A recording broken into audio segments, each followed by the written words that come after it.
Hi guys, SYM to na DRG. Dito lang to sa Taiwan makikita ng motor. Kapitbahay ko yung may-ari nito, nag-chat siya sa akin na may tulo daw ng kulan. Nagpatulong siya sa akin pero sabi ko may pasok ako kaya dalhin mo na lang dun kay Pilay. Alam ko dito sa Taiwan na walang remedyo kaya nagtingin agad ako ng pyesa sa online. Medyo mahal din kasi nasa 2,000 mahigit sa peso. Buti na lang kinabukasan di ako nakapasok kaya nagkaroon kami ng time na gawin yung motor niya. Buti na lang pinapasok ako dito sa dorm niya. Bawal talaga babae dito guys. Kaya nag-disguise ako na lalaki ako. So, ito yung mukha ng motor ni Kuya. At ito yung tagas ng kulan. Sinimulan ko ng umpisahan itong gawin. Nagluhod-luhod na ako dito. Umpisahan ko ng hugot-hugutin tong pump. Sa DRG, nandito lang siya sa gilid. Mabilis lang siya makita. Medyo masikip nga lang, pero walang masikip sa malikot na kamay. At ito na nga, nahihila ko na siya. Ito yung salarin eh. Hindi ko pa na-drain yung coolant dito. At tadang, fast forward, natanggal ko na. At ito yung salarin. Nagkalumot-lumot na yung loob ng kanyang pump. Tingnan nyo yung kulay green. Diyan tumagas yung coolant at saka napit-pit na yung kanyang o-ring. Lilinisin ko lang to at lagyan ko lang ng gasket maker. Sabi ko kay Kuya,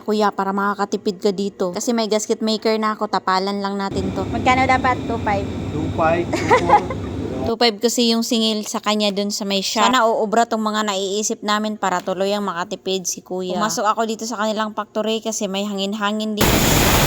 Hindi ko alam kung saan yung ibang mga video ko dito. Hindi ko na-save. So basta, nilagay ko lang ulit yung o-ring. Tapos, nilagyan ko ng gasket maker. Tapos okay. Yung tinuro-turo ko, yun yung dapat mag-engage doon sa camshaft. Ang mechanism kasi sa ganitong cooling system ay pag under ng makina, iikutin ng camshaft itong pump. Tapos habang umaandar, pag ma-reach na ng makina yung standard operating temperature, bubuka yung thermostat. Tapos magsi-circulate na ngayon yung coolant. Galing ng blockhead, papunta sa radiator, papalamigin doon at paikot-ikot lang. Tapos, pagpatay mo ng makina, lalamig na yung temperature, magsasara ulit yung thermostat. Merong mga nagtatanong, bakit di na lang daw tanggalin yung thermostat? Bakit daw kailangan pa yun? Huwag na tayong makulit kasi nagagalit na yung mga engineer. Ilagay yan dyan para hindi na tayo matagalan sa pagwa-warm up ng ating mga makina. Kasi, pag malamig yung engine, tapos papatakbuhin natin, makaka-apekto yan sa ating fuel efficiency. Kasi, basta yun na yun, huwag yung tanggalin yung thermostat talaga. Dahil magagalit si Lord. Naikabit ko na pala tong pump at higpit ko lang tong 2 bolt at yung mga hose naman na 2 at ayun na, tapos na. Medyo madumi lang kasi merong bakas ng gasket maker. Okay lang yan, basta ang importante mahalaga. At ito na, mag-testing na kami.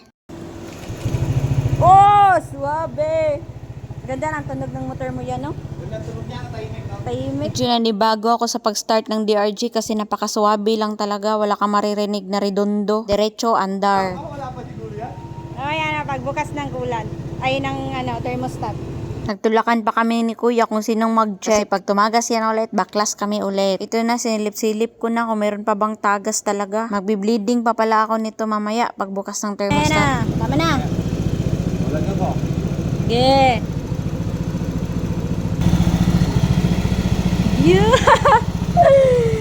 Nasave yung 2.5. 2.5. So, okay na. Na-check ko din kung wala bang bulwak sa radiator pagka-start. So far, so good na tong motor ni Kuya. At pwede na ulit man-chicks. Sinauli na namin lahat. Mga upuan, mga cover, at mga bagay-bagay na tinanggal namin. Medyo nahiya ako dito guys kasi doon sana ako kakain. Kaso natapos na namin yung motor eh. Kaya pinadala sa akin yung ulam na buo. Tapos binigyan din niya ako ng pera. Tapos nang isarado na sana namin yung U-box. Nasubra na yung mga tornilyo natin. Ano to? May ginansya na kami na tornilyo. Sabi ko ilagay na lang sa bulsa.